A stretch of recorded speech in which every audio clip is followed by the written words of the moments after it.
Llegué a la ostentosa cena de aniversario de mis hijos, pero cuando me vieron dijeron, «Tú ya no perteneces a esta familia». El golpe que sentí me congeló la piel. Hoy, te voy a contar algo que nunca pensé que contaría. Y si tú, por un segundo, sientes que esto parece familiar, solo te pido que dejes un like y te suscribas. Va a ayudarme a continuar desahogándome. Me llamo Carmen Esperanza Morales. Tengo 62 años, y durante 4 décadas he vivido en esta misma casa de adobe en las afueras de Guadalajara, en el barrio de Santa María Tequepexpan. Mis manos están marcadas por décadas de trabajo, callos en las palmas de tanto lavar ropa ajena, venas hinchadas de cargar bolsas del mercado, dedos torcidos de tanto coser a mano bajo la luz amarillenta de un foco que cuelga del techo de mi pequeño taller. Esa noche del sábado, me puse mi único vestido decente, el azul marino con florecitas blancas que compré hace 3 años en el tianguis de Tonalá para la boda de mi compadre. Me peiné con la raya al medio como siempre he usado, y me eché unas gotas del perfume barato que guardo para ocasiones especiales. Mis zapatos negros de tacón bajo, los únicos que tengo sin agujeros, resonaban contra el pavimento mientras caminaba hacia el salón de eventos Los Portales, en el centro de la ciudad. La invitación había llegado una semana antes. 10º aniversario de matrimonio de Julián y Sofía Morales Vázquez. Dress code, formal. Estaba impresa en papel brillante, con letras doradas. Al reverso, una nota manuscrita de mi nuera. Carmen, por favor acompáñanos en esta fecha tan especial. Tu presencia es importante para nosotros. Por primera vez en años, sentí que tal vez mi hijo mayor me había perdonado.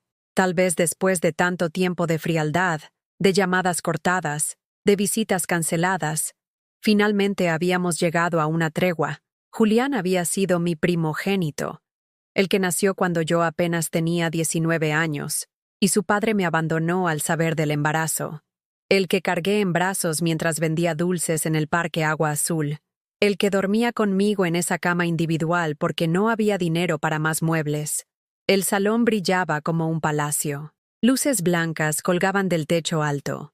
Las mesas estaban cubiertas con manteles de lino color marfil, y en cada centro de mesa había arreglos de rosas blancas que seguramente costaron más que mi renta mensual. Los meseros llevaban trajes negros impecables y servían copas de cristal que tintineaban como campanitas. El aroma de perfumes caros se mezclaba con el olor a comida gourmet que emanaba de la cocina. Cuando crucé la entrada principal, mis ojos buscaron inmediatamente rostros familiares. Ahí estaba mi hijo Julián, de 38 años, con su traje gris oscuro, hecho a la medida, el cabello perfectamente peinado con gel, conversando animadamente con un grupo de hombres que reconocí como sus socios del despacho de arquitectura. A su lado, Sofía lucía un vestido de seda color champagne que se ajustaba a su figura delgada como una segunda piel.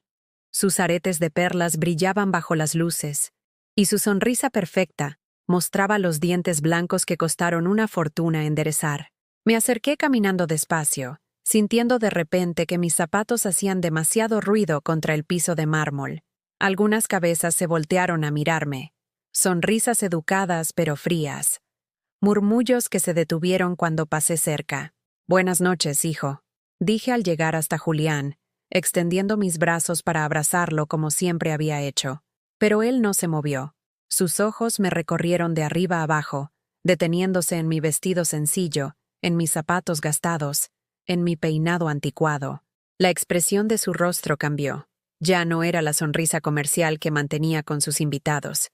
Era algo más frío, más cruel. «¿Qué haces aquí?», me preguntó en voz baja, pero lo suficientemente alta para que los hombres a su alrededor escucharan. Pensé que estaba bromeando. Mi Julián siempre había tenido un sentido del humor extraño. «Pues vine a celebrar contigo, mijo. Es tu aniversario. Recibí la invitación».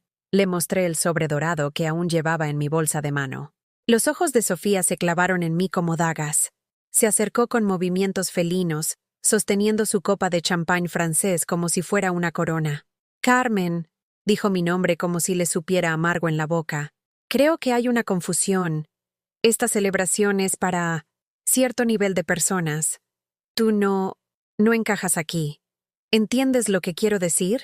El aire se volvió espeso alrededor mío.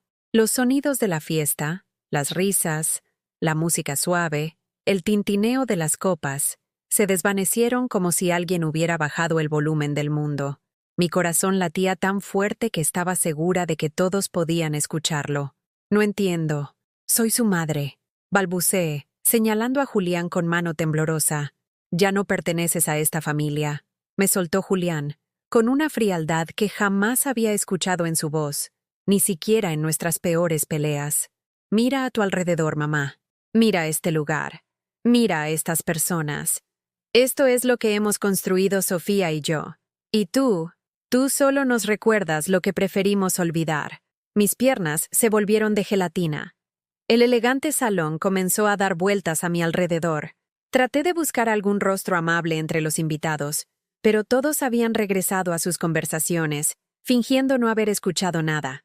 Algunos incluso sonreían, como si hubieran presenciado un espectáculo entretenido. Yo crié a este niño sola. Susurré, más para mí que para ellos.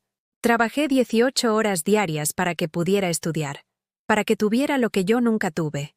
Y ya lo pagamos suficiente, interrumpió Sofía. La universidad, el carro, los gastos cuando empezó el despacho. Ya cumplimos contigo, pero ahora necesitamos espacio para crecer, ¿entiendes? Y tú eres parte del pasado que queremos dejar atrás. Fue entonces cuando vi a mi nieto Emilio, de 7 años, corriendo entre las mesas con su pequeño traje azul marino. Cuando me vio, su carita se iluminó y gritó, «¡Abuela Carmen! ¡Abuela Carmen!». Pero antes de que pudiera llegar hasta mí, Sofía lo detuvo por el brazo. «Emilio, ve con la nana. Los adultos están hablando». «Pero es mi abuela», protestó el niño. «Tu abuela no está aquí», le dijo Julián con firmeza. «Ve a jugar». Vi cómo alejaban a mi nieto, cómo sus ojitos confundidos me buscaban por encima del hombro de su padre. Y ahí, en medio de ese salón lleno de luces y música, me di cuenta de que ya no tenía lugar en la vida de las personas por las que había sacrificado la mía. Me alejé de ellos con pasos lentos, sintiendo que cada metro que recorría me hundía más en un pozo sin fondo. Me refugié en una mesa vacía cerca de los baños, donde el murmullo de las conversaciones llegaba apagado y las luces parecían menos brillantes. Desde ahí podía ver todo sin ser vista, o al menos sin que fingieran verme. Mis manos temblaban mientras abría mi bolsa buscando un pañuelo. Adentro encontré algo que me partió el alma, una fotografía vieja y arrugada que siempre cargaba conmigo. Era de cuando Julián tenía 5 años, sentado en mis piernas afuera de nuestra casita de la mina en la colonia Oblatos. Él sonreía mostrando sus dientitos chuecos, y yo lo abrazaba con mis brazos flacos de joven madre soltera. Los dos vestíamos ropa remendada pero limpia. Sus zapatitos de plástico estaban rotos, pero yo los había pegado con resistol para que duraran hasta el siguiente sueldo. Recordé aquella época como si fuera ayer. Julián era un niño enfermizo, siempre con gripe, siempre con algo. Los médicos del Seguro Social me decían que necesitaba vitaminas, leche, buena alimentación, pero con mi sueldo de empleada doméstica, apenas alcanzaba para los frijoles y las tortillas. Entonces empecé a levantarme a las 4 de la mañana para hacer tamales oaxaqueños, la receta que me enseñó mi abuela, y los vendía en la entrada de las fábricas antes de ir a limpiar casas. Mis dedos se movían solos preparando la masa mientras Julián dormía. El vapor de la olla me empañaba los lentes baratos que había comprado en el centro. Eran las únicas horas del día donde podía pensar sin interrupciones, donde podía llorar sin que nadie me viera. Lloraba por el cansancio, por la soledad, por el miedo constante de que algo le pasara a mi hijo y yo no tuviera dinero para salvarlo. Cuando Julián cumplió 8 años, me dijo que quería aprender piano. Había escuchado a una niña tocando en la iglesia del Sagrado Corazón y se emocionó tanto que no durmió en 3 días hablando de eso. Yo sabía que las clases costaban más de lo que ganaba en una semana completa, pero no pude ver esa ilusión en sus ojos y decirle que no. Conseguí trabajo extra limpiando la casa de la maestra Remedios, una señora mayor que daba clases de piano en su domicilio en la colonia americana. Le propuse limpiar su casa 2 veces por semana a cambio de que le enseñara música a Julián. Ella aceptó, pero con una condición. Yo tenía que quedarme afuera durante las lecciones. Es para que el niño se concentre mejor, me explicó con una sonrisa condescendiente. Los padres a veces distraen, así que todos los martes y jueves me sentaba en la banqueta de su casa por 1 hora y media, bajo el sol o bajo la lluvia, escuchando desde la calle las notas torpes que salían del piano desafinado. Julián progresó rápidamente. Tenía talento natural, decía la maestra, tanto que a los 12 años ya tocaba piezas completas de Mozart y Chopin. Pero eso no fue suficiente. Julián quería un piano propio. Mamá, en casa no puedo practicar. Los niños de mi clase se burlan porque digo que toco pero no tengo piano. Sus palabras me atravesaron como cuchillos. Había trabajado tanto para darle esa oportunidad, pero no había pensado en las consecuencias sociales de ser el niño pobre que estudiaba música. Vendí todo lo que tenía de valor: los aretes de oro que me había regalado mi madre antes de morir, el anillo de compromiso que había guardado como recuerdo de mi juventud, incluso mis únicas zapatillas de vestir. Con ese dinero, más lo que había ahorrado escondiendo monedas debajo del colchón durante 8 meses, conseguí comprarle un piano vertical usado en una casa de empeño de la Colonia del Valle. El día que lo trajeron a la casa, Julián lloró de felicidad. Me abrazó tan fuerte que pensé que me iba a quebrar las costillas. «Eres la mejor mamá del mundo», me susurró al oído. «Cuando sea grande, te voy a comprar una casa enorme para que nunca más tengas que trabajar». Esa promesa se quedó grabada en mi corazón como un tatuaje invisible. Pero los años fueron pasando, y las promesas de Julián fueron cambiando. En la secundaria ya no quería que lo fuera a recoger a la escuela. Le daba pena que sus compañeros vieran mi ropa humilde, mi bicicleta oxidada, mis manos ásperas de tanto trabajo. Comenzó a inventar excusas: que tenía ensayos, que se quedaría con amigos, que ya estaba grande para que su mamá lo recogiera. En la preparatoria fue peor. Conoció a chavos de familias adineradas que lo invitaban a sus casas en Providencia y Chapalita. Regresaba hablando de jacuzzis, de cocheras para 3 carros, de criadas que les servían la comida en vajillas finas. Empezó a avergonzarse de nuestra casita, de nuestros muebles viejos, de la televisión de bulbos que tardaba 5 minutos en prender. ¿Por qué no podemos vivir como la gente normal?, me reclamaba cuando llegaba de visitar a esos amigos.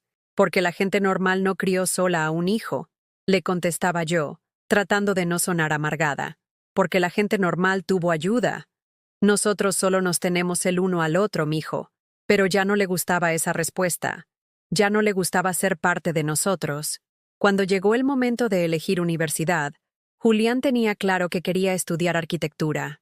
Era una carrera cara, en una universidad privada prestigiosa.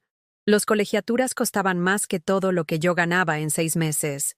Pero una vez más, no pude decirle que no. Hipotequé la casa, esa casita humilde que había comprado con mis ahorros de toda la vida, para pagar su primera inscripción. Conseguí trabajo de noche en una taquería de la Colonia Doctores, sirviendo mesas hasta las 2 de la mañana para tener dinero para sus libros y materiales. Mis pies se hinchaban tanto que tenía que meterlos en agua con sal cada madrugada antes de poder dormir.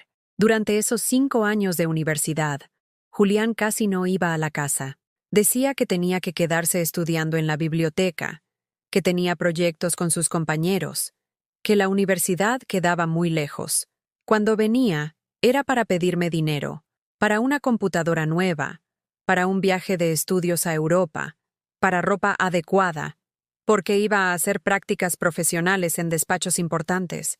Yo seguía dándole todo, vaciando mi alcancía, empeñando mis pocas pertenencias, trabajando turnos dobles hasta que el cuerpo ya no me respondía, porque cada vez que lo veía entrar por esa puerta, recordaba al niño de 5 años que se abrazaba a mis piernas y me decía que era su héroe. Pero ese niño había desaparecido para siempre, y yo, como tonta, seguía buscándolo en los ojos fríos del hombre que ahora me decía que ya no pertenecía a su familia. Desde mi mesa en el rincón del salón, veía a ese extraño que llevaba el nombre de mi hijo. Reía con sus invitados, brindaba con champán de marca, Posaba para fotos que seguramente subiría a sus redes sociales. Era exitoso, próspero, admirado, todo lo que yo había soñado para él. Pero mirándolo ahí, tan lejos de mí aunque estuviéramos en el mismo lugar, me di cuenta de que había perdido al único hombre que había amado verdaderamente en mi vida. Mi hijo pequeño que me prometía casas enormes y me abrazaba cuando tenía pesadillas. Y lo más doloroso de todo era saber que había sido yo misma quien lo había perdido, entregándole tanto que se había olvidado de valorar lo que recibía. Una mesera se acercó a mi mesa con una sonrisa profesional que no llegaba a sus ojos. Era una chica joven, tal vez de la edad que tenía yo cuando parí a Julián. ¿Le traigo algo de beber, señora?, me preguntó en voz baja, como si hablara con una enferma. No, gracias, mijita. Solo estoy descansando un poco. Se alejó con prisa, seguramente pensando que yo era alguna pariente incómoda que habían obligado a invitar. Si supiera que fui yo quien pagó el traje que llevaba puesto el festejado. Desde mi rincón, observé cómo mis otros 2 hijos hacían su entrada triunfal. Roberto, el de en medio, llegó con su esposa Patricia y mis 2 nietas gemelas, Valeria y Sofía, de 9 años. Ellas corrieron directo hacia Julián gritando «¡Tío!», con esa alegría pura que solo tienen los niños. Roberto trabajaba como gerente en una empresa de construcción. No ganaba tanto como Julián, pero vivía cómodamente en una casa en la colonia Arcos Vallarta. Detrás de ellos venía Marisol, mi única hija, la bebé de la familia. A sus 30 años, era dentista y se había casado con un médico ortopedista. Vivían en una zona residencial y acababan de comprar una camioneta BMW que costaba más que toda mi casa junta. Marisol siempre había sido la más independiente, pero también la más distante emocionalmente. Los 3 hermanos se reunieron en el centro del salón como si fueran estrellas de cine. Se abrazaron, rieron, posaron para fotos que tomaba el fotógrafo profesional que habían contratado. Una familia perfecta para las redes sociales. Una familia exitosa que había logrado superarse. Y ahí estaba yo, a menos de 20 metros de ellos, completamente invisible. Recordé el último cumpleaños de Roberto, hace apenas 3 meses. Había ahorrado durante semanas para comprarle una camisa bonita que vi en un escaparate del centro. Era de marca, azul cielo, que siempre le había gustado ese color desde niño. Llegué a su casa en Arcos Vallarta con mi regalo envuelto en papel de China porque no tenía dinero para papel caro. Patricia abrió la puerta con cara de fastidio. «Ay, Carmen, no sabíamos que ibas a venir. Roberto está ocupado con los niños y solo quería darle su regalo y felicitarlo, nuera. No voy a quedarme mucho tiempo. Es que... Mira, la casa está hecha un desastre y tenemos invitados importantes. El jefe de Roberto viene con su esposa y... Tú sabes, las primeras impresiones... Roberto apareció detrás de ella.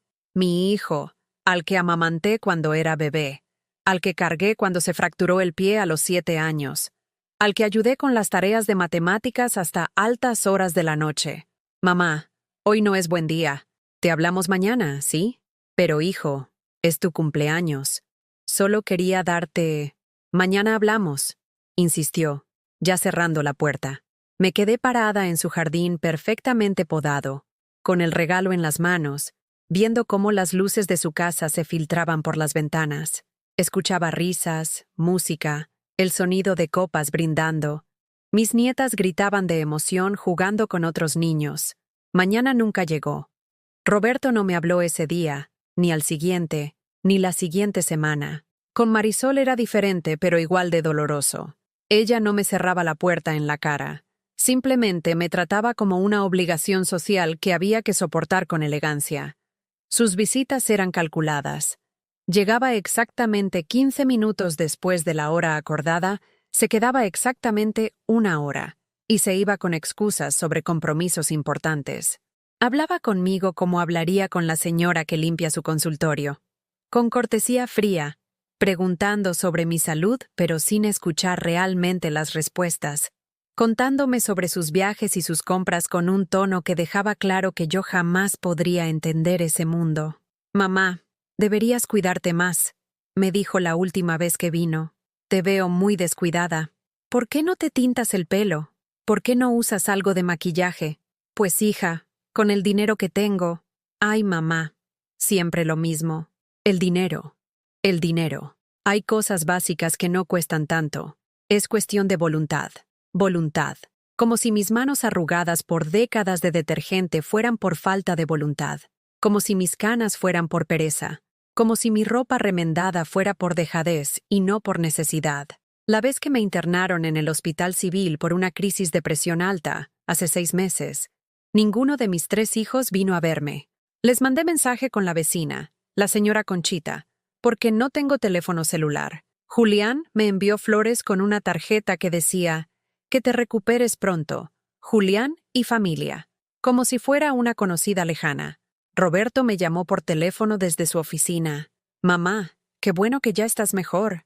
Disculpa que no pude ir, pero tenía una junta muy importante con unos inversionistas japoneses. Tú entiendes, ¿verdad? Marisol llegó 2 días después de que me dieron de alta. Trajo medicinas caras que había comprado en una farmacia de lujo. Mamá, tienes que cuidarte. Ya no estás joven. Nosotros tenemos nuestras familias, nuestros trabajos. No podemos estar pendientes de ti todo el tiempo. No podían estar pendientes de mí. Pero yo sí había estado pendiente de ellos cada segundo de sus primeros 20 años de vida. Cuando Roberto se enfermó de hepatitis a los 18, dormí en una silla en el hospital durante 2 semanas. Cuando Marisol tuvo problemas amorosos en la universidad, lloró en mis brazos todas las noches durante un mes entero. Cuando Julián necesitaba dinero para su despacho, vendí hasta mi anillo de bodas de mi primer matrimonio. Pero ellos no podían estar pendientes de mí. Ahora, viendo cómo celebraban entre ellos como si yo nunca hubiera existido, me pregunté cuándo exactamente había ocurrido la transformación. ¿Cuándo dejaron de ser mis hijos para convertirse en extraños que compartían mi sangre pero no mi corazón? Tal vez fue cuando Julián consiguió su primer trabajo bien pagado y se cambió a un departamento en Providencia sin avisarme. Llegué a buscarlo a la casa donde rentaba cuarto y la señora me dijo que se había mudado la semana anterior. No me había dicho nada. Tuve que conseguir su nueva dirección preguntando a sus amigos. Tal vez fue cuando Roberto se casó, y Patricia me sugirió que no fuera tan seguido a visitarlos porque los niños se confunden con tantas figuras de autoridad. Yo, que había cambiado los pañales de esos niños cuando Patricia tuvo depresión posparto, ahora era una figura confusa. O tal vez fue cuando Marisol me dijo que ya no podía prestarme dinero para las medicinas, porque tenían que ahorrar para el carro nuevo. Ese mismo mes subió fotos a Facebook de sus vacaciones en Cancún. La verdad es que no había sido un momento específico. Había sido un proceso lento, como cuando se seca un río. Un día hay menos agua, luego menos, luego solo piedras húmedas, hasta que finalmente solo queda el recuerdo de que ahí alguna vez fluyó algo vital. Una señora elegante se acercó a mi mesa. Llevaba un vestido negro de diseñador y joyas que brillaban como pequeñas estrellas. Disculpe, ¿usted es familiar de los novios? Soy la mamá del festejado, respondí, tratando de sonar digna. Su expresión cambió inmediatamente. Ah, qué pena, no la había reconocido. Es que... Se detuvo, claramente incómoda. Es que Julián nos había dicho que su mamá no podía venir porque estaba enferma. Enferma. Así les había dicho a sus invitados. Que su mamá estaba enferma y no podía asistir. No, no estoy enferma, murmuré. Aquí estoy.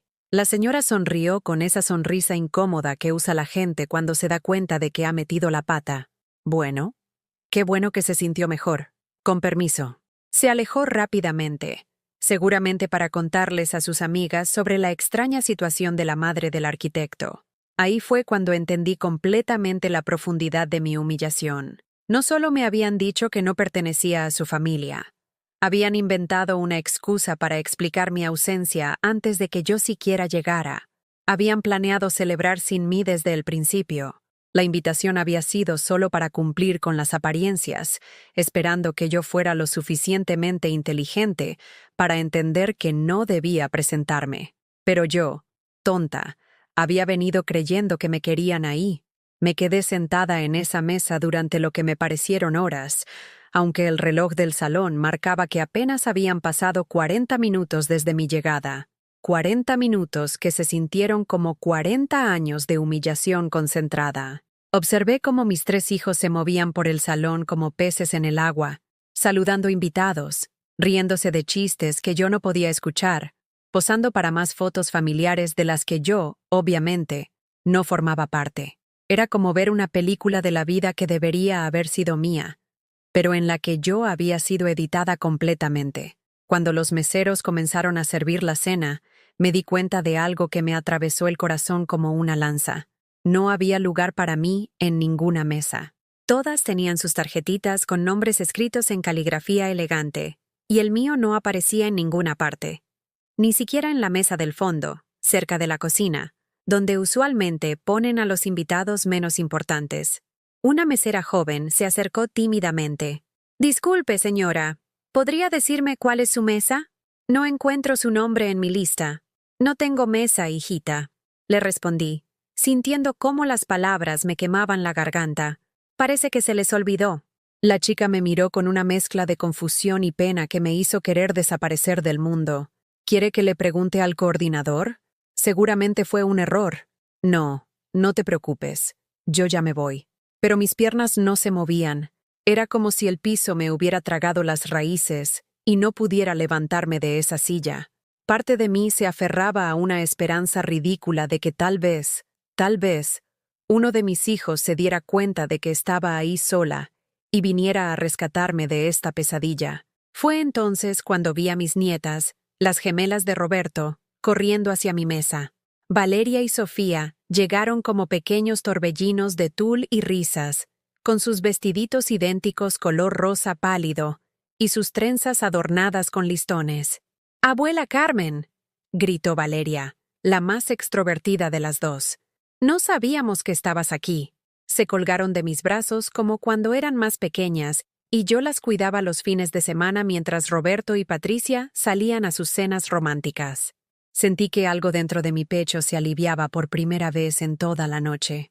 «¿Por qué estás sentada aquí sola?», preguntó Sofía, la más observadora.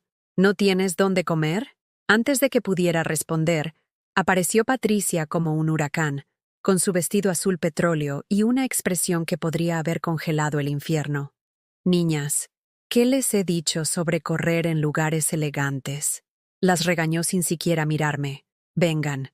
Su comida se va a enfriar». «Pero mamá, queremos quedarnos con la abuela Carmen», protestó Valeria. «Su abuela está ocupada con cosas de adultos. Ustedes tienen que ir a su mesa. Los niños comen con niños». Patricia las tomó de las manos con más fuerza de la necesaria, pero antes de arrastrarlas, se volteó hacia mí y me habló en voz baja, con una sonrisa falsa que no engañaba a nadie. «Carmen, creo que sería mejor si te fueras. Los niños se confunden cuando ven situaciones como esta». «¿Situaciones como qué?», le pregunté, sintiendo que la sangre me hervía en las venas por primera vez en toda la noche. «Situaciones incómodas. Tú sabes que Roberto te quiere mucho, pero hoy es una celebración familiar importante. Y tú, bueno, ya no eres exactamente parte de esta dinámica familiar. Dinámica familiar. Como si yo fuera una pieza defectuosa en una máquina que funcionaba mejor sin mí. Yo parí a Roberto», le dije, tratando de mantener la voz baja para no hacer una escena. «Yo lo crié sola cuando su padre se largó. Yo pagué su escuela, su universidad, y él ya te lo agradeció suficiente», me interrumpió Patricia. «Pero eso fue antes. Ahora Roberto tiene nuevas responsabilidades. Conmigo, con las niñas, con su trabajo. Ya no puede estar cargando con...».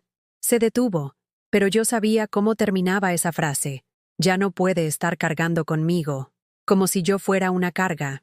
Como si mis 62 años de vida y 40 de sacrificio fueran un peso que había que cargar, y no un amor que había que honrar.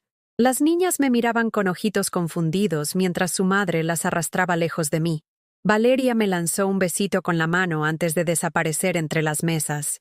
Fue en ese momento cuando algo se rompió dentro de mí.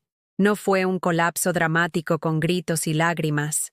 Fue algo más silencioso y más devastador. Fue la muerte del amor propio que había mantenido vivo durante décadas. Me levanté como pude, con las piernas temblorosas y el corazón latiendo tan rápido que pensé que se me iba a salir del pecho. Caminé hacia la salida, pero antes de llegar a la puerta, una voz familiar me detuvo. «Abuela Carmen, ¿te vas ya?» Era Emilio, mi nieto, el hijo de Julián. Su carita de 7 años me miraba con esa honestidad brutal que solo tienen los niños. «Sí, mijo. Ya es tarde para mí. Pero no has comido nada. Mi mamá dice que cuando uno va a fiestas tiene que comer la comida rica». Le acaricié la cabeza, sintiendo sus rizos suaves entre mis dedos artríticos. «A veces uno no tiene hambre, mi amor. ¿Estás triste? Te ves como cuando lloras, pero sin lágrimas». Ese niño de 7 años había visto más claramente que todos los adultos de esa fiesta. Estaba llorando sin lágrimas. Llevaba llorando sin lágrimas desde que llegué.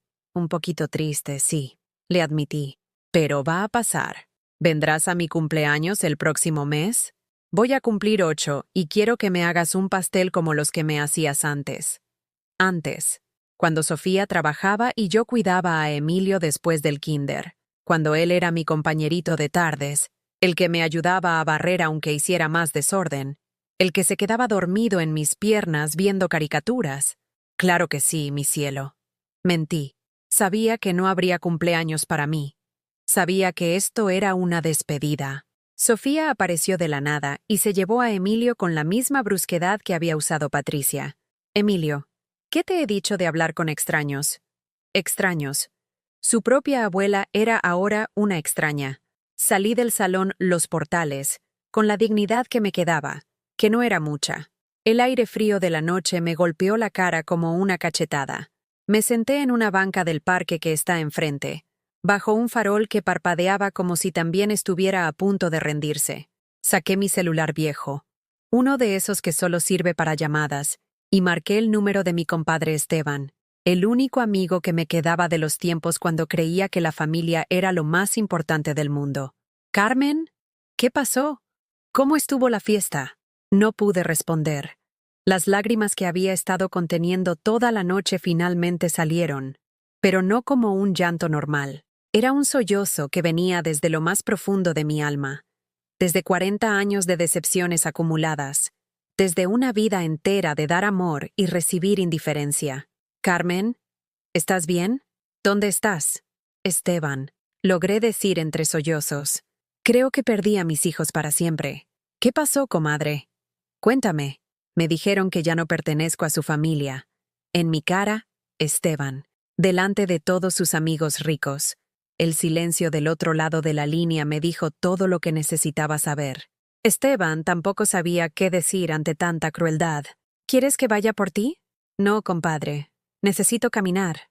Necesito pensar». Colgué y me quedé ahí sentada, viendo cómo la gente salía y entraba del salón. Parejas elegantes, familias felices, niños corriendo con globos. Todo el mundo tenía a dónde ir. Alguien que los esperara en casa. Alguien que preguntara cómo les había ido en la fiesta. Yo tenía una casa vacía y un silencio que me iba a acompañar el resto de mi vida. Fue en esa banca, bajo ese farol parpadeante, donde tomé la primera decisión real de mi vida adulta. No iba a volver a permitir que me trataran como si no valiera nada. No sabía cómo iba a hacerlo, pero sabía que algo tenía que cambiar, porque si no cambiaba, me iba a morir de tristeza antes de que llegara mi próximo cumpleaños. Y estaba cansada de morirme en vida. Caminé durante horas por las calles de Guadalajara esa noche. Mis zapatos me lastimaban, pero el dolor físico era nada comparado con el hueco que sentía en el pecho. Pasé por el Hospicio Cabañas, por la Plaza de Armas, por todos esos lugares donde alguna vez había paseado con mis hijos cuando eran pequeños, y yo era el centro de su mundo. Llegué a mi casa como a las 2 de la madrugada. Era una casita humilde en la colonia Ferrocarril, con paredes de adobe que había pintado yo misma de color amarillo claro el año pasado. Tenía 2 cuartos pequeños, un baño, una cocinita y un patio trasero donde cultivaba jitomates y cilantro. No era gran cosa, pero era mía. La había pagado con el sudor de décadas. Me senté en mi cama individual, esa donde había llorado tantas noches de soledad, y por primera vez en 40 años me pregunté qué quería yo de la vida. No lo que mis hijos necesitaban, no lo que era mi obligación como madre, sino qué quería Carmen Esperanza Morales para Carmen Esperanza Morales. No tenía respuesta. Había sido madre durante tanto tiempo que había olvidado que también era mujer. A la mañana siguiente, domingo, me desperté con una extraña sensación de calma, como cuando termina una tormenta y el aire huele diferente. Me preparé un café en mi cocina diminuta y me senté en el patio a ver salir el sol detrás de los edificios del centro. Mi teléfono sonó como a las 8. Era Roberto. «Mamá, ¿cómo estás? Patricia me dijo que te fuiste temprano ayer de la fiesta». Su voz sonaba normal, como si nada hubiera pasado. Como si yo no hubiera sido humillada públicamente por su familia. «Estoy bien, hijo». «Qué bueno. Oye, necesito pedirte un favor. Las gemelas quieren que les hagas unos vestiditos para el Festival del Día de las Madres en su escuela. Tú sabes coser mejor que nadie, y comprados salen caros». Ahí estaba otra vez, la misma dinámica de siempre. Me trataban como basura, pero cuando necesitaban algo de mí, yo volvía a ser mamá que sabe hacer las cosas mejor que nadie. «No puedo, Roberto». Hubo un silencio del otro lado de la línea. Creo que mi hijo nunca había escuchado esas dos palabras salir de mi boca. «¿Cómo que no puedes? ¿Estás enferma?» «No, no estoy enferma. Simplemente no puedo. Pero mamá, es para las niñas. Ellas te quieren mucho y... si me quieren tanto, ¿por qué su madre me dijo ayer que ya no soy parte de la dinámica familiar?» Otro silencio. Más largo. Más incómodo. «Mamá, Patricia a veces dice cosas sin pensar. Está estresada con el trabajo y... Roberto, tengo 62 años. Ya estoy muy vieja para las excusas. No entiendo qué te pasa. Nunca habías sido así. Tienes razón. Nunca había sido así. Pero las cosas cambian». Colgué el teléfono y me quedé viendo mi jardincito. Era pequeño, pero las plantas que había sembrado crecían bonitas y fuertes. Nadie las regaba más que yo. Nadie las cuidaba más que yo. Y nadie las disfrutaba más que yo. Tal vez era tiempo de tratarme como trataba a mis plantas. Esa misma tarde, Marisol apareció en mi casa sin avisar. Llegó en su camioneta BMW nueva, que brillaba tanto que lastimaba los ojos bajo el sol. Se bajó usando lentes de sol caros y tacones que se enterraban en la tierra de mi patio. «Mamá, Roberto me contó que estás actuando raro. ¿Qué te pasa?» «Hola, Marisol. Pasa, siéntate. No me vas a cambiar el tema. Roberto dice que no quieres ayudar con los vestidos de las niñas. Eso no es propio de ti». Me serví otro café y no le ofrecí a ella. Por primera vez en mi vida, no corrí a atender a mis hijos en el momento que aparecieron. «¿Sabes cuántos vestidos les he hecho a esas niñas?», le pregunté. 18. He contado. 18 vestidos en 5 años. Para festivales, para cumpleaños, para obras de teatro. Y nunca me han pagado ni un peso. Pero eres su abuela. Las abuelas hacen esas cosas por amor. El amor, Marisol, se demuestra de ambos lados. ¿De qué hablas? Hablo de que ayer me trataron como una limosnera en la fiesta de su hermano. Hablo de que cuando estuve en el hospital, ninguno de ustedes se tomó la molestia de visitarme. Hablo de que llevo años sintiéndome invisible en mi propia familia. Marisol se quitó los lentes y me miró con esa expresión que ponía cuando era niña y no entendía las tareas de matemáticas. «Mamá, no seas dramática. Todos tenemos vidas ocupadas, responsabilidades. ¿Y yo no tengo derecho a tener responsabilidades conmigo misma? ¿Contigo misma? Mamá, eres nuestra madre. Tu responsabilidad somos nosotros». Esas palabras me cayeron como un balde de agua fría. Mi propia hija acababa de confirmar lo que yo había sospechado durante años. Para ellos, yo no existía como persona individual. Solo existía como función, como madre, como sirvienta, como banco de favores gratuitos. «Marisol, creo que es tiempo de que te vayas». «¿Me estás corriendo?» «Te estoy pidiendo que te vayas a tu casa con tu esposo, en tu camioneta nueva, a tu vida exitosa, y que me dejes vivir la mía». «¿Cuál vida?» «Mamá, tú no tienes vida más allá de nosotros». Ahí estaba la verdad, cruda, brutal, dicha por mi propia hija. Yo no tenía vida más allá de ellos. Pero eso estaba a punto de cambiar. Después de que Marisol se fue, azotando la puerta como cuando era adolescente, me quedé sentada en mi sala. Era pequeña, con muebles viejos que había comprado de segunda mano, pero era mi espacio. Nadie más tenía llave de esa casa. Nadie más decidía cómo se usaba ese espacio. Tomé una decisión que había estado posponiendo durante años. Fui a mi cuarto y saqué una caja de zapatos que guardaba debajo de la cama.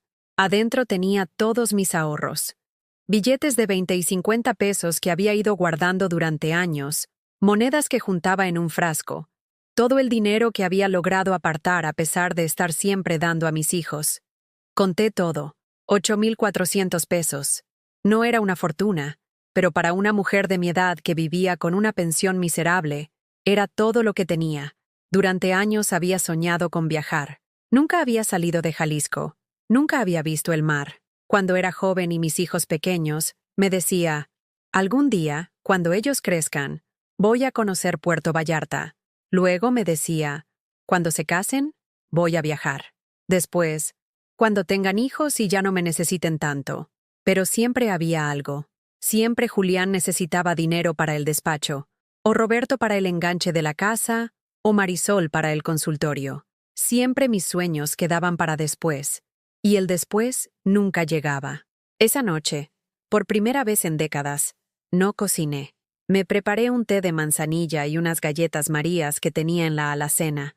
Comí en mi patio, escuchando los sonidos del barrio, los perros ladrando, la música que salía de la casa de los vecinos, los niños jugando fútbol en la calle.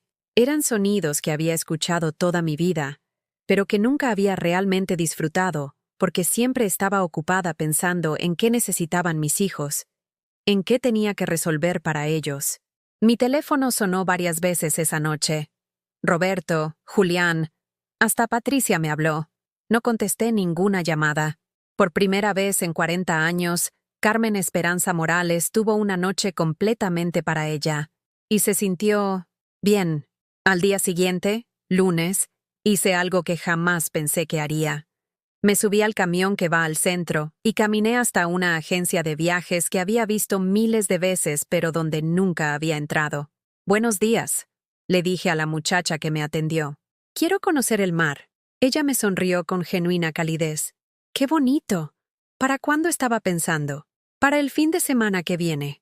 «¿Va con familia?» «No», respondí.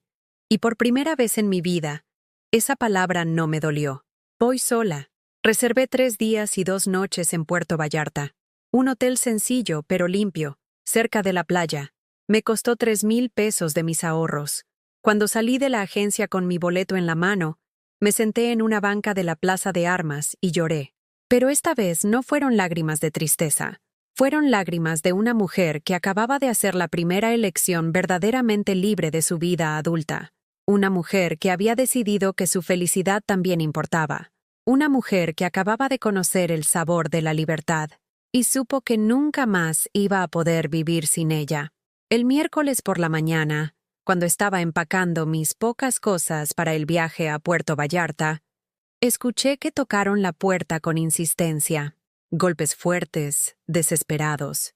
Miré por la ventanita y vi los 3 carros estacionados afuera de mi casa. El BMW de Julián, la camioneta de Roberto y el carro de Marisol. Habían venido juntos, los 3. Eso no había pasado desde... No recordaba cuándo había sido la última vez que mis 3 hijos estuvieron en mi casa al mismo tiempo. Abrí la puerta y ahí estaban, parados en mi patio como un tribunal, Julián al frente, con su traje impecable y su gesto de superioridad. Roberto a la derecha, nervioso, evitando mi mirada. Marisol a la izquierda, con los brazos cruzados y esa expresión de fastidio que conocía desde que era adolescente. «Mamá, tenemos que hablar», dijo Julián con ese tono que usaba para dirigirse a empleados problemáticos. «Pasen», les dije, pero no con la alegría desesperada de antes. Con calma, como quien recibe a conocidos, no a los amores de su vida. Se sentaron en mi salita, en los sillones que había comprado de segunda mano hace 10 años. Julián miraba todo con cara de asco, como si estuviera en un lugar contaminado. Roberto jugaba con su teléfono. Marisol revisaba sus uñas perfectas. «¿Quieren agua, café?», pregunté por cortesía. «No vinimos de visita social, mamá», respondió Julián. «Vinimos porque estás teniendo comportamientos muy extraños últimamente». ¿Extraños como cuáles? Como no querer ayudar a Roberto con los vestidos de las niñas. Como colgarle el teléfono. Como correr a Marisol de tu casa. Ah, dije, sentándome en mi silla favorita, la mecedora que había comprado cuando nació Emilio. ¿Y eso es extraño? Por supuesto que es extraño, saltó Marisol. Tú nunca nos has negado nada. Nunca nos has tratado mal. Eres nuestra madre. Exacto, agregó Roberto. Somos tu familia. Lo más importante en tu vida. Los miré a los tres, sentados en mi sala como jueces, y por primera vez vi con claridad lo que realmente eran. Tres adultos mimados que nunca habían aprendido a valorar lo que tenían porque nunca les había costado conseguirlo. ¿Saben qué? Les dije. Tienen razón. Nunca les he negado nada. Y ese fue mi error más grande. ¿Tu error? Preguntó Julián con incredulidad. ¿Amarnos fue tu error? No, hijo. Amarlos no fue el error. El error fue enseñarles que podían tomar sin dar, que podían recibir sin agradecer, que podían lastimarme sin consecuencias. Se miraron entre ellos como si yo estuviera hablando en otro idioma. Mamá, creo que necesitas ayuda profesional, dijo Marisol. Tal vez un psicólogo o medicamento para los nervios. Lo único que necesito, la interrumpí, es respeto. Y como ustedes no saben dárselo, mejor mantenemos distancia. ¿Qué quieres decir con eso? Preguntó Roberto. Me levanté y fui a mi cuarto. Saqué de mi cajón 3 sobres que había preparado la noche anterior. En cada uno había puesto fotografías. De cuando eran bebés, de sus primeros días de escuela, de graduaciones, de momentos felices que habíamos compartido cuando ellos aún me veían como su héroe. Esto es lo que quiero decir. Les entregué un sobre a cada uno. Durante 40 años, yo fui la mamá que se desvivía por ustedes, la que trabajaba 3 empleos para pagar sus escuelas, la que no dormía cuando estaban enfermos, la que vendió hasta su anillo de bodas para que Julián tuviera su despacho. Julián abrió su sobre y vi cómo su expresión cambiaba al ver las fotos. Roberto hizo lo mismo. Marisol no abrió el suyo. Pero esa mujer ya se cansó. Continué. Esa mujer decidió que también tiene derecho a ser feliz. Y como ustedes no saben hacerla feliz, va a buscar su felicidad en otro lado. ¿En otro lado? Preguntó Marisol. ¿Qué significa eso? Significa que me voy de viaje este fin de semana. Voy a conocer el mar. Algo que quise hacer durante 30 años, pero nunca pude porque siempre había algo de ustedes que era más importante. ¿Te vas de viaje? Julián parecía genuinamente sorprendido. ¿Sola? Sí, sola. Y después de este viaje, voy a hacer más cosas sola. Voy a vivir mi vida, no la de ustedes. Roberto se paró y se acercó a mí. Por un momento pensé que tal vez, me iba a abrazar como cuando era niño. Mamá, no puedes hacer esto. ¿Qué van a decir las gemelas? Ellas te necesitan. Las gemelas no me necesitan, Roberto. Ustedes me necesitan. Para coser, para cuidar, para limpiar, para estar disponible cuando se les ocurra recordar que existo. Pero eso se acabó. Estás siendo muy egoísta, dijo Marisol, finalmente abriendo su sobre y viendo las fotos con cara de fastidio. Una madre no abandona a sus hijos. Esas palabras me pegaron como una bofetada. Pero esta vez no me dolieron. Esta vez me dieron fuerza. ¿Egoísta?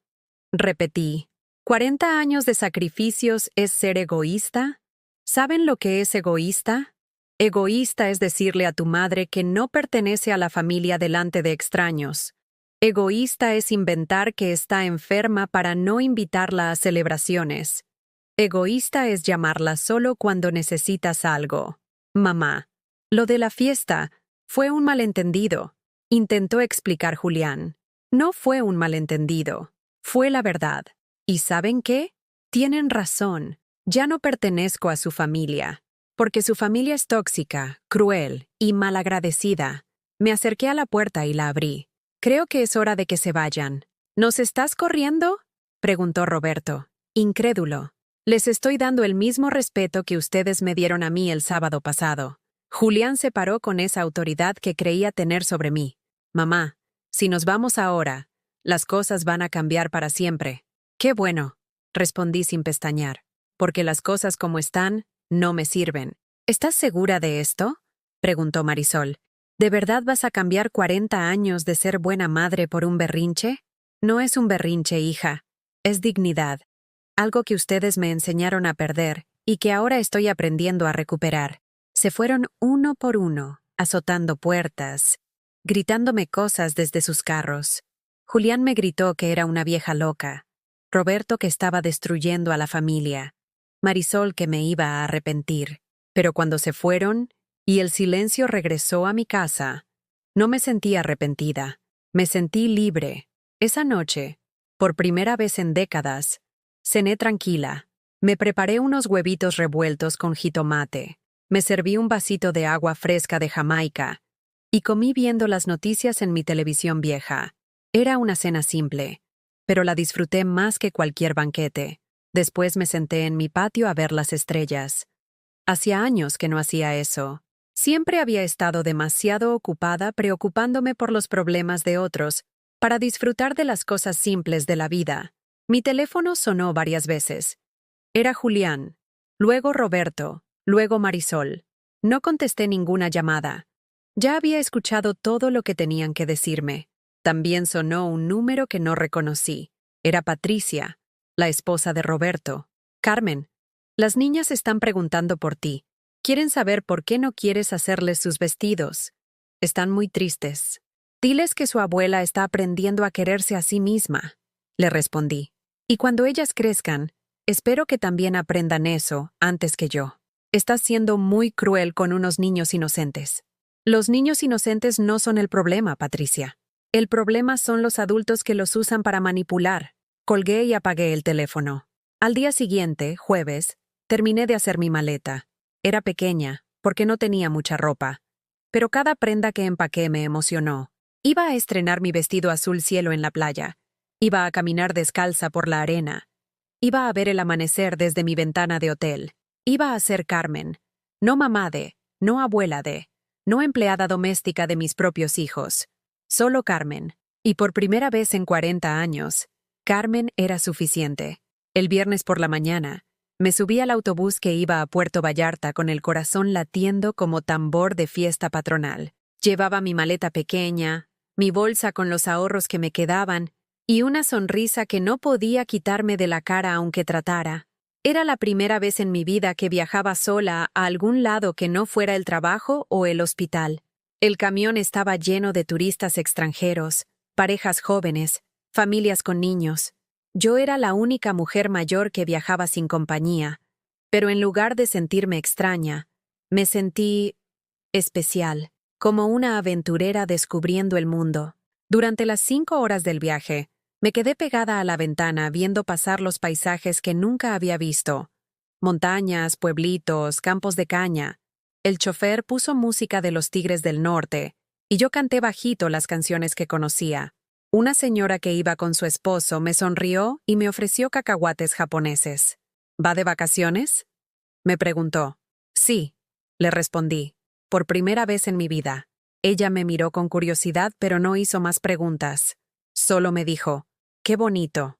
Nunca es tarde para empezar a vivir. Nunca es tarde para empezar a vivir». Esas palabras se me grabaron como tatuaje invisible. Cuando llegué a Puerto Vallarta y vi el mar por primera vez, me eché a llorar ahí mismo en el camión. Era enorme, azul, infinito. Más hermoso que en todas las fotografías que había visto. El agua se movía como si estuviera respirando, y yo sentí que también estaba respirando por primera vez en décadas. Mi hotel era sencillo, pero limpio, a 3 cuadras de la playa. El cuarto tenía una cama matrimonial con sábanas blancas, un pequeño balcón y una regadera con agua caliente. Para mí, era un palacio.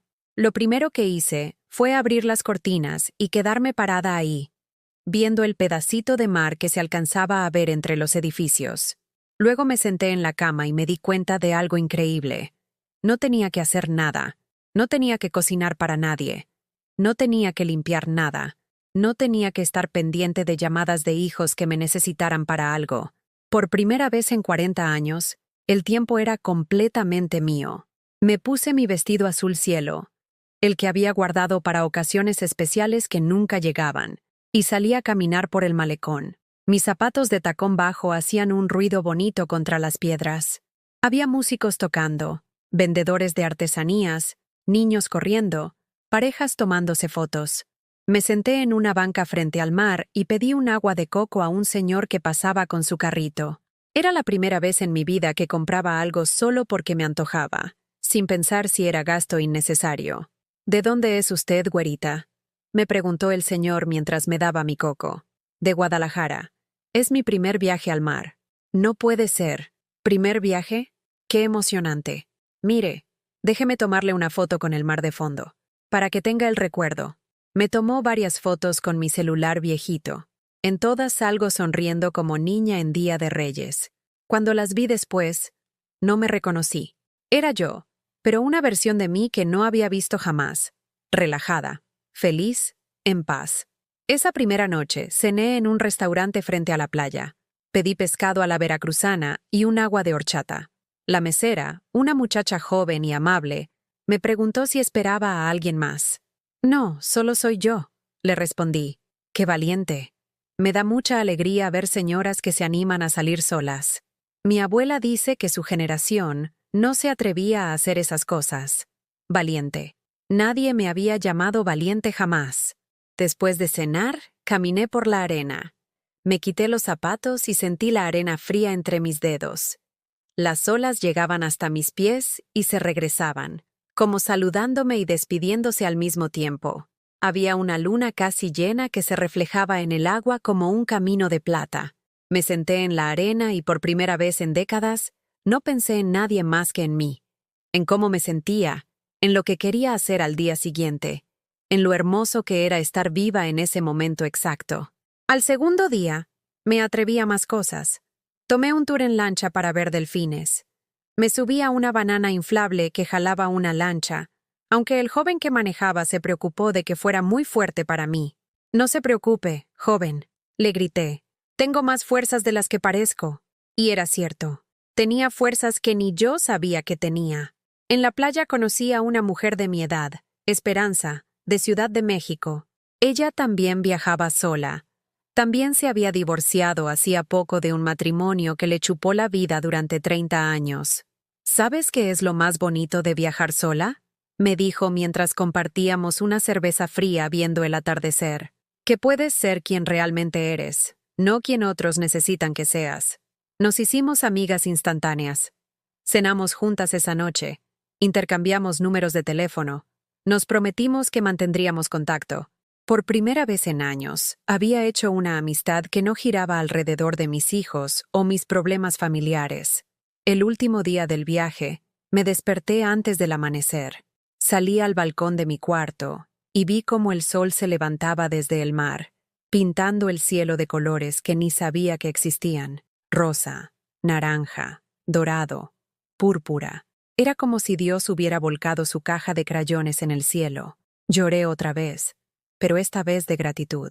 Gratitud por estar viva, por haber tenido el valor de hacer este viaje, por descubrir que Carmen Esperanza Morales era una mujer interesante, divertida, valiente. En el camión de regreso a Guadalajara, me senté al lado de una joven mamá que viajaba con su bebé.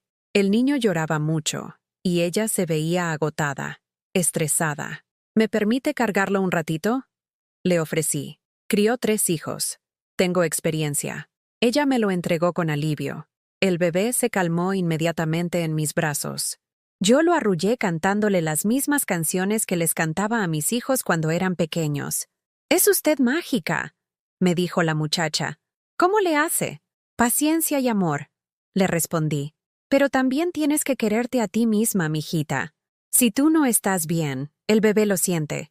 Durante el resto del viaje platicamos. Ella me contó de sus miedos de ser mala madre, de no saber si lo estaba haciendo bien. Yo le compartí lo que había aprendido en estos días. Que dar amor no significa desaparecer como persona. Los hijos necesitan madres fuertes, le dije, no madres sacrificadas. Cuando llegué a Guadalajara, ya era domingo por la noche. Mi casa me recibió en silencio, pero era un silencio diferente al que había dejado. Era un silencio lleno de posibilidades, no de vacío. Desempaqué mi ropa, que ahora olía a mar y a aventura. Guardé las conchas que había recogido en la playa, las fotos que me había tomado, los pequeños souvenirs que me había comprado.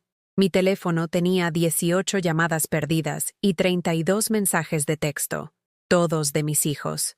No los revisé esa noche. En lugar de eso, me preparé un té de manzanilla, me senté en mi patio y empecé a planear mi próximo viaje. Tal vez Oaxaca, tal vez San Luis Potosí. El mundo era enorme y yo acababa de descubrir que tenía derecho a explorarlo.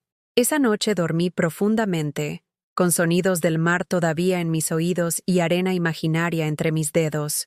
Por primera vez en mi vida adulta, me quedé dormida pensando en mis propios sueños, no en los problemas de otros. Y esos sueños eran hermosos, llenos de sol, de agua salada, y de una mujer que se parecía a mí, pero que brillaba con luz propia. Una mujer que había aprendido que nunca es tarde para empezar a vivir. 6 meses después de aquel viaje que cambió mi vida, estoy sentada en el mismo patio donde lloré tantas noches de soledad, pero ahora es un lugar completamente diferente. He sembrado más plantas, pinté las paredes de color durazno, puse una hamaca que compré en un mercado de artesanías. Mi casa ya no es solo un lugar donde sobrevivo, es un hogar donde vivo. Los mensajes y llamadas de mis hijos continuaron durante semanas después de mi regreso de Puerto Vallarta. Primero fueron de enojo, luego de chantaje emocional, después de amenazas, y finalmente, de silencio. Un silencio que al principio me dolió, pero que después entendí que era exactamente lo que necesitaba para sanar. Durante estos meses, he hecho cosas que jamás imaginé posibles para Carmen Esperanza Morales. Viajé a Oaxaca con Esperanza, mi nueva amiga. Conocimos los mercados, las iglesias, probamos mole que sabía a gloria. Después fuimos a San Miguel de Allende, donde tomé un taller de pintura. Resulta que tengo habilidad para los acuarelas. ¿Quién lo hubiera imaginado? También me inscribí en clases de alfabetización para adultos en el centro comunitario del barrio. No porque no supiera leer, sino porque quería mejorar mi escritura. Empecé un diario donde escribo todo lo que siento, todo lo que descubro sobre mí misma cada día. Es liberador poner en palabras 40 años de emociones guardadas. Conseguí un trabajo de medio tiempo en una florería del centro.